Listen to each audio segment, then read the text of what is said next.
नमस्कार, स्वागत है आपका आपकी खबर आपका फायदा में। मैं हूं दीपक यादव।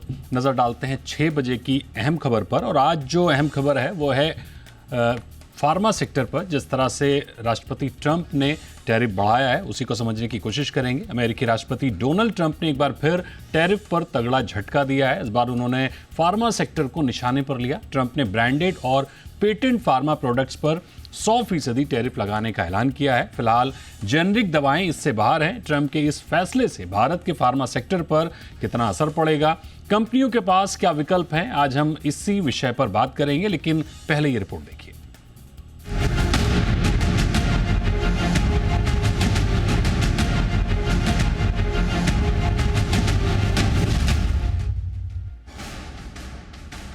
भारत और अमेरिका के बीच ट्रेड वॉर का एक और चैप्टर शुरू हो गया है।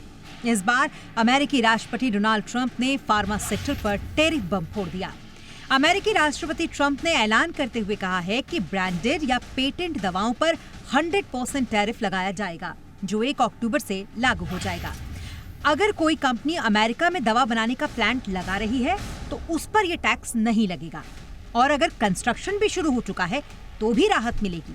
वहीं जेनेरिक दवाइयों पर ट्रंप ने टैरिफ नहीं लगाया। भारत अमेरिका को जेनेरिक दवाइयां एक्सपोर्ट करने वाला सबसे बड़ा देश है। 2024 में भारत ने अमेरिका को करीब 77,000 करोड़ रुपए की दवाइयां भेजी। ये भारत के कुल दवा एक्सपोर्ट का लगभग 31% हिस्सा है। अमेरिका में डॉक्टर जो प्रिस्क्रिप्शन लिखते हैं उनमें हर 10 में से 4 दवाइयां भारतीय कंपनियों की होती हैं।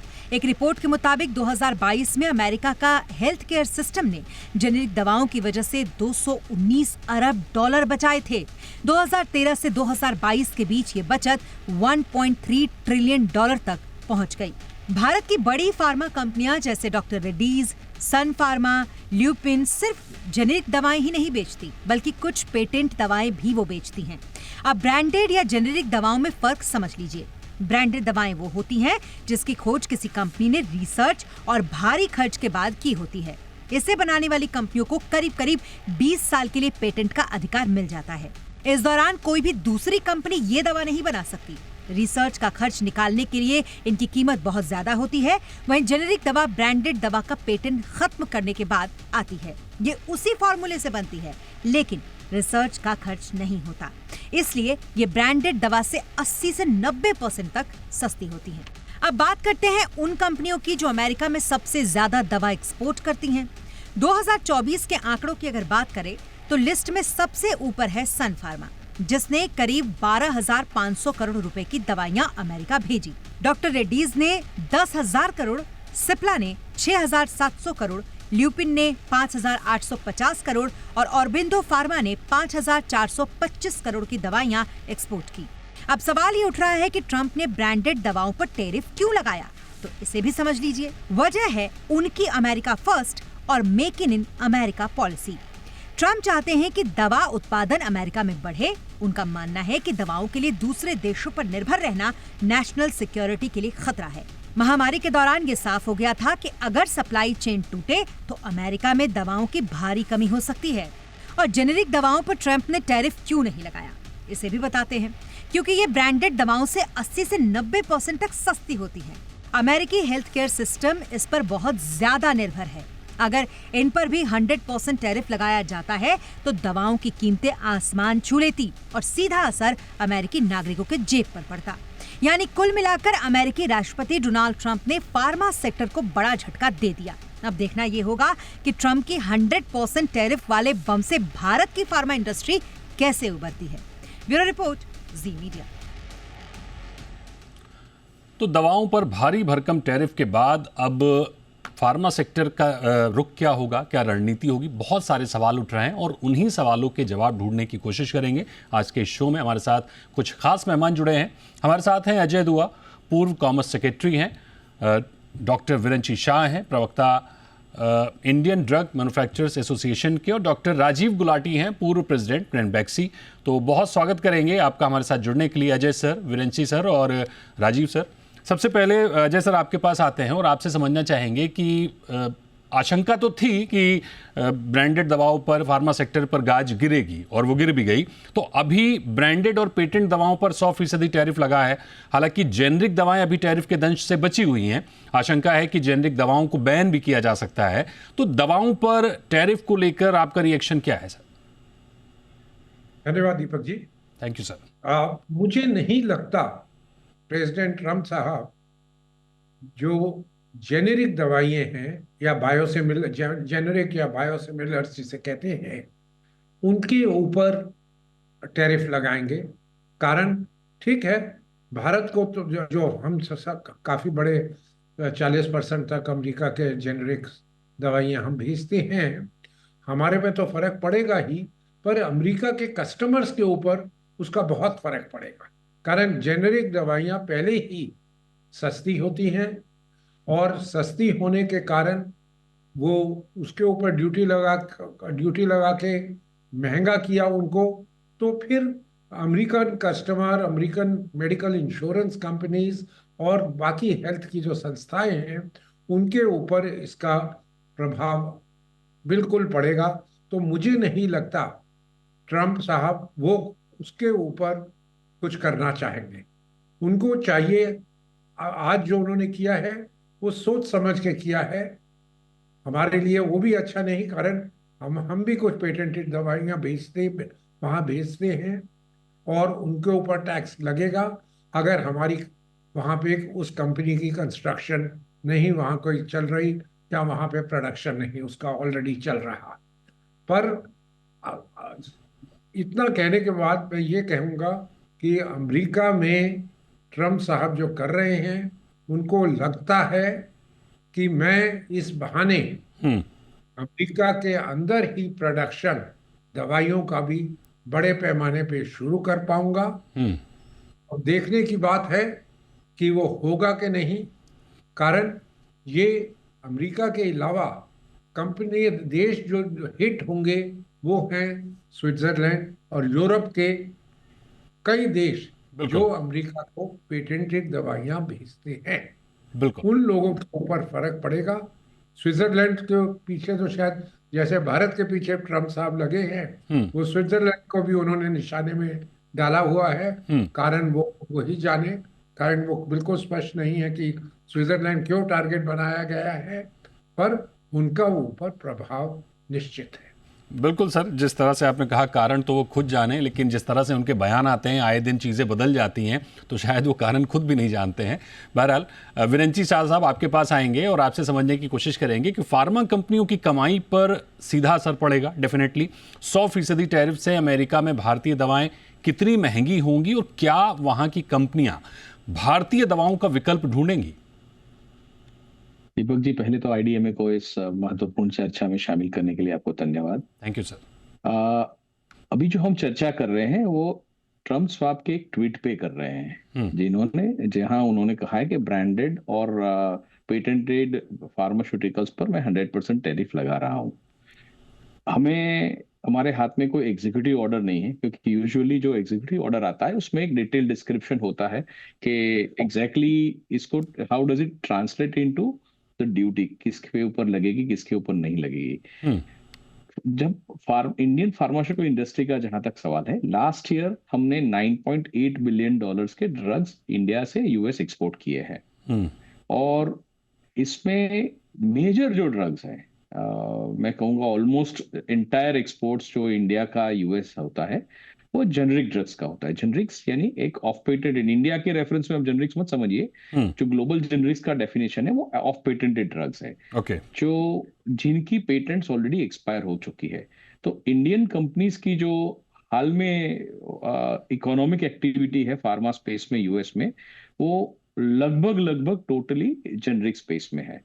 तो हमारे असेसमेंट में, आईडीएमए के असेसमेंट में, हमें नहीं लगता है कि ये टैरिफ इंडिया को टारगेट किया गया था या इससे कोई इंडियन फार्मास्यूटिकल इंडस्ट्री पे कोई सिग्निफिकेंट इम्पैक्ट होगा। जैसे मेरे पहले जिन साहब ने ओपिनियन दिया, हम भी यही समझते हैं कि जो ज्यादातर इम्पैक्ट होगा वो यूरोपियन कंपनीज का होगा, जो स्विट्जरलैंड और आयरलैंड हो गया, जर्मनी, जहां पर ये पेटेंटेड प्रोडक्ट्स मैन्युफैक्चर होती है और यूएस एक्सपोर्ट होती है। हाल में जितनी जेनरिक यानी ऑफ पेटेंटेड प्रोडक्ट्स यूएस में बिक रही है, उसमें इंडिया का कंट्रीब्यूशन अप्रोक्सीमेटली 47% बाय वॉल्यूम है। यानी ओके हर 100 में से 47 प्रोडक्ट्स जो जेनरिक वहां बिकती है वो इंडिया से बनती है। और अगर आप इंपोर्ट बिल उनका देखेंगे तो इंडिया का जो एक्सपोर्ट अप्रोक्सीमेटली 9.8 बिलियन है, जी उनके टोटल इंपोर्ट का 6% से भी कम है।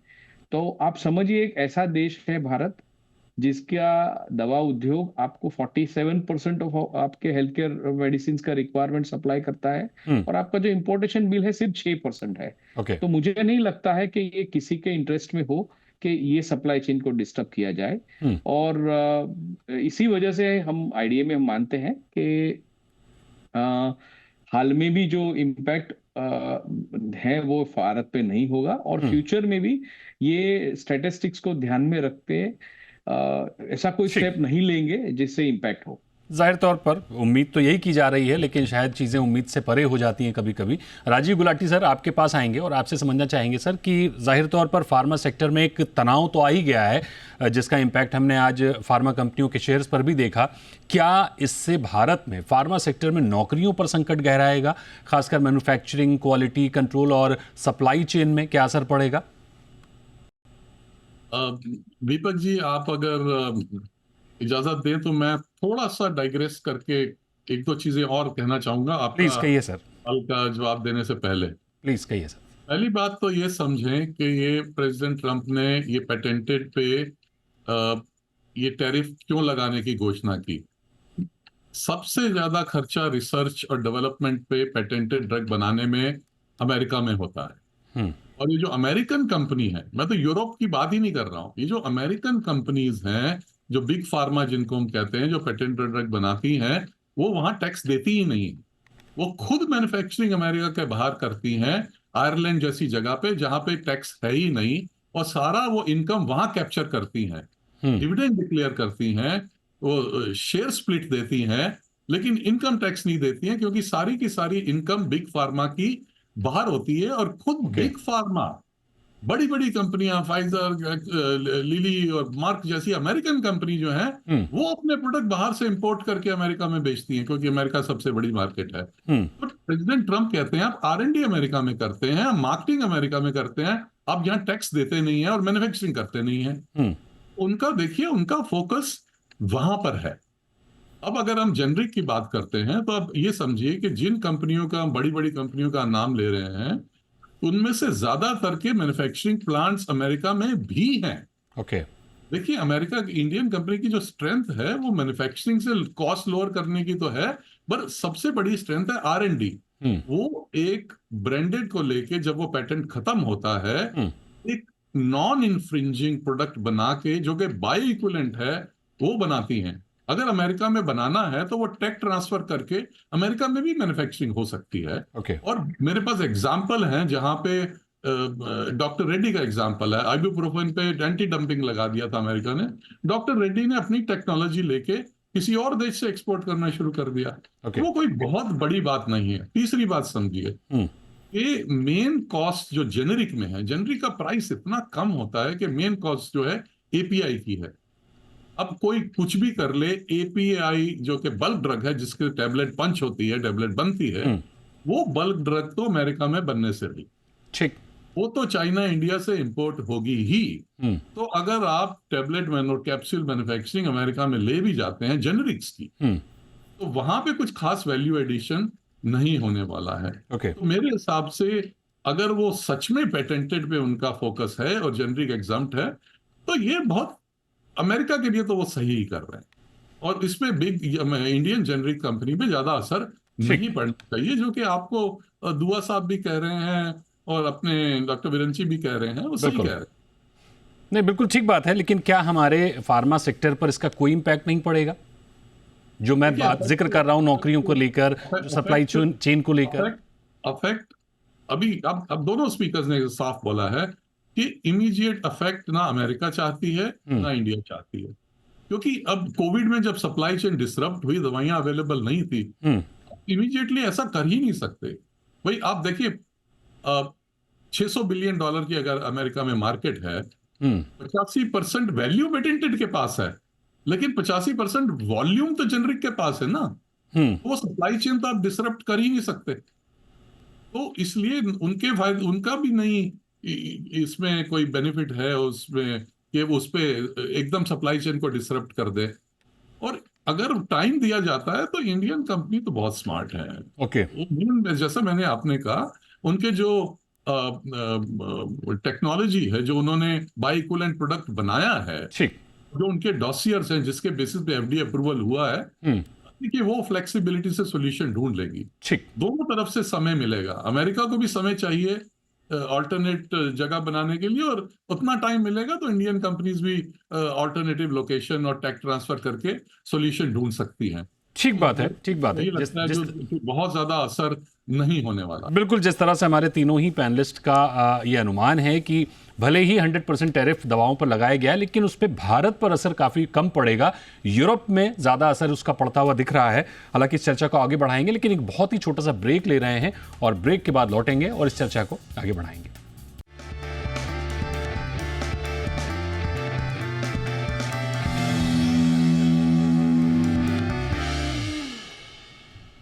ब्रेक के बाद स्वागत है आपका आपकी खबर आपका फायदा में। आज हम बात कर रहे हैं फार्मा सेक्टर पर लगे भारी भरकम टैरिफ की, उसके असर की, क्या इम्पैक्ट पड़ेगा फार्मा सेक्टर पर, भारतीय कंपनियों पर। इन्हीं सारी चीज़ों को समझने की कोशिश कर रहे हैं। हमारे साथ तमाम मेहमान जुड़े हुए हैं, उनसे बात करते हैं। अजय दुआ सर, एक बार वापस लौटेंगे आपके पास। अभी रिसेंटली हमने देखा है कि भारतीय दल वहाँ से लौट रहा है, अमेरिका से वार्ता लगातार जारी है, बातचीत जारी है, और कहा यह जा रहा है कि जो टैरिफ को लेकर दिक्कतें हैं, जो समस्याएं हैं, उसका हल निकल रहा है, सकारात्मक दिशा में बातचीत चल रही है। अगर ये बातचीत सकारात्मक दिशा में होती है, जो 50% टैरिफ है उसको कम किया जाता है या उसको हटाया जाता है, तो उस सेगमेंट में क्या ये फार्मा सेक्टर भी इंक्लूड होगा या नहीं होगा? देखिए, ये भारत निर्यात करता है फार्मा का, ज्यादा जेनरिक का, और ये विषय मेरा अनुमान है भी कवर्ड है जो भारत और अमेरिका के बीच में बायलैटरल ट्रेड की एग्रीमेंट की बात चल रही है। तो उसको हम तो नहीं चाहेंगे कि उसको अलग छोड़ा जाए। जो भारत से व्यापार चल रहा है फार्मा में, दवाइयों में, औषध में, दवाइयों में, इंजेक्शन वगैरह सब चीज़ों में, उसका बिल्कुल ये एग्रीमेंट के अंदर चर्चा में ये विषय रहा है। तो मैं तो यही चाहूँगा कि ये विषय रखा जाए। अगर अमेरिका का प्रयत्न है भी कि इसको अलग करें, बिल्कुल भारत को ये मानना नहीं चाहिए। कारण हमारी अपेक्षा है कि टैरिफ जो लगेंगे बीटीए में, वो टैरिफ जो भारत के ऊपर 25% लगाया गया है उससे काफी कम होगा। पेनल्टी तो छोड़िए ही, ये 10 और 15% की रेंज में होगा, ये अनुमान लगाया जा रहा है। तो एक्सपेक्टेशन, आशा यही रहनी चाहिए जी कि इसके ऊपर जेनेरिक ड्रग को, जैसे अभी आपने सुना ही हम तीनों वक्ताओं से, कि ये अमेरिका के फायदे की चीज़ है, भारत की फायदे की चीज़ है। भारत में हमें वैल्यू एडिंग कर रहे हैं, एम्प्लॉयमेंट देते हैं इस इंडस्ट्री में, और हम चाहेंगे कि ये अमेरिका भारत से लेता रहे और सबसे उसका सेटिस्फैक्टरी, समाधानकारक जो सोल्यूशन है कि आप इसके ऊपर जो ड्यूटी लगानी है वो परस्पर रहे और वो तय कर ली जाए। आपस का जो आप ट्रेड का समझौता करने की अपेक्षा कर रहे हैं कि नवंबर तक अर्ली लो हैंगिंग फ्रूट जिसे कहते हैं, कि एक पोर्शन जिसमें कोई अभी तक दुविधा नहीं थी, हमारी रेडलाइन नहीं है, अमेरिका कोई मानने है, तो उनके उसमें ये फार्मा रहे और एग्रीमेंट अगले 1-2 महीने में इन विषयों पे। ठीक है विरंची सर, आपसे समझना चाहेंगे, भारत के लिए, भारत सबसे ज़्यादा निर्यात अमेरिका में करता है, सबसे बड़ा बाजार अमेरिका है। ठीक है, ब्रांडेड दवाओं पर अभी ये भारी भरकम टैरिफ लगा है, जेनरिक दवाओं पर नहीं लगा है, लेकिन आगे क्या होगा कोई कुछ नहीं कह सकता है। कल को अगर मान लीजिए जेनरिक दवाओं पर संकट आता है, तो क्या भारत के जो फार्मा सेक्टर है, जो कंपनियां हैं, वो इसके लिए तैयार हैं? एमएसएमई फार्मा कंपनियां इस झटके को कैसे हैंडल करेंगी? दीपक जी, एक बात हमें समझनी चाहिए कि जब इनिशियली भी ट्रम्प साहब ने बहुत सारे कंट्रीज पे और बहुत सारी कमोडिटीज पे टैरिफ की बात कही थी, तब फार्मास्यूटिकल्स को उन्होंने उस वक्त भी ग्लोबली बाहर रखा था। Okay. As we speak today, आज भी जेनेरिक्स पे कोई, इवन इंडिया पे 50% है, लेकिन जो फार्मा प्रोडक्ट्स यहाँ से जा रही है उसके ऊपर आज भी 0% है। जो MFN का स्टेटस है वो आज भी है फार्मा में। तो फार्मास्यूटिकल सेक्टर जो है वो एक नॉर्मल एक्सपोर्ट कमोडिटी नहीं है, ये एक हेल्थ केयर का एक बहुत बड़ा और अहम हिस्सा है। तो मुझे, जो मैंने स्टैटिस्टिक्स ऑलरेडी आपको बताए हैं, और मुझे नहीं लगता है कि ये किसी के इंटरेस्ट में हो कि इसके ऊपर टैरिफ लगे। लेकिन अगर फ्यूचर में टैरिफ लगते भी है तो जो लीडिंग फार्मा कंपनीज हैं इंडिया की, उनके ऑलरेडी यूएस में कुछ ना कुछ इन्वेस्टमेंट्स हैं, प्लांट्स हैं, और जैसे राजीव जी ने भी बताया कि यहाँ से टेक ट्रांसफर करके भी हम ये जो सेक्टर है उसका हम हिस्सा बने रहेंगे। क्योंकि ये जो हमने कैपेबिलिटी डेवलप की है वो 1-2 साल, 5-10 साल की नहीं है, काफी डेकेड से, 3 से 4 डेकेड से ये इंडस्ट्री इवॉल्व हुई है। US approved highest number of facilities world में यूएस के बाद भारत में है। तो ये भी एक हमारी एक स्ट्रेंथ है देश की, और मुझे लगता है कि फ्यूचर में इस सेक्टर को शायद नहीं डिस्टर्ब किया जाएगा। ठीक बात है। राजीव सर, एक बार आपके पास आना चाहेंगे और एक अंतिम सवाल लेना चाहेंगे कि जिस तरह से कि डोनाल्ड ट्रंप ने कह दिया है कि जो अमेरिका में प्रोडक्शन करेंगी उन कंपनियों को पूरी तरह से छूट रहेगी, तो क्या जो ब्रांडेड कंपनियां अमेरिका से बाहर प्रोडक्शन कर रही हैं उनका अब प्रोडक्शन अमेरिका में बढ़ता हुआ दिखेगा? भारतीय कंपनियां भी क्या इस दिशा में सोच रही हैं? देखिए, मैंने भी कहा, अभी डॉक्टर विरंची ने भी कहा कि भारतीय कंपनियां तो पहले से ही वहाँ इन्वेस्टमेंट और वहाँ मैन्युफैक्चरिंग के बारे में सोच रही हैं, क्योंकि लेबर कॉस्ट आर्बिट्राज और मैन्युफैक्चरिंग फॉर्मुलेशन में कोई बहुत ज्यादा फर्क दोनों देशों में नहीं है। मेन कॉस्ट तो एपीआई की है, वो तो बाहर से आने ही वाला है। तो मेरे ख्याल से ये बहुत बड़ा इशू नहीं है। पर मैं आपको थोड़ी सी हिस्ट्री बताता हूँ कि देखिए, सबसे बड़ा जो कस्टमर है जेनेरिक्स का अमेरिका में, वो तो अमेरिकन गवर्नमेंट है। मेडिकेड, मेडिकेयर वगैरह वो खरीदते हैं। और 2010, अगर मुझे याद पड़ रहा है अगर सही, तो एक एग्जीक्यूटिव ऑर्डर आया था कि जो दवाइयां अमेरिका में बनती हैं वो उनको प्रेफरेंस दी जाएगी। लेकिन कुछ कंट्रीज हैं जहां से आप सोर्स कर सकते हैं जेनरिक, गवर्नमेंट के लिए भी, उसमें भारत का नाम है पर चीन का नाम नहीं है। तो हमको थोड़ी हिस्ट्री भी बता दूं कि भारत की जो इंपॉर्टेंस है वो है। दूसरी बात, मैं आपको, मैन्युफैक्चरिंग की बात हो रही है, मैं रेनबैक्सी का प्रेसिडेंट रह चुका हूं जैसे आप जानते हैं जी। तो सबसे बड़ा सिंगल लार्जेस्ट, रेनबैक्सी के 9 कंट्रीज में प्लांट थे। मलेशिया में था, नाइजीरिया में था, साउथ अफ्रीका में था, रोमानिया में था, अमेरिका में था, इंडिया में था, आयरलैंड में। तो 9 देशों में प्लांट थे। लेकिन सिंगल सबसे बड़ा प्लांट कहाँ पे था?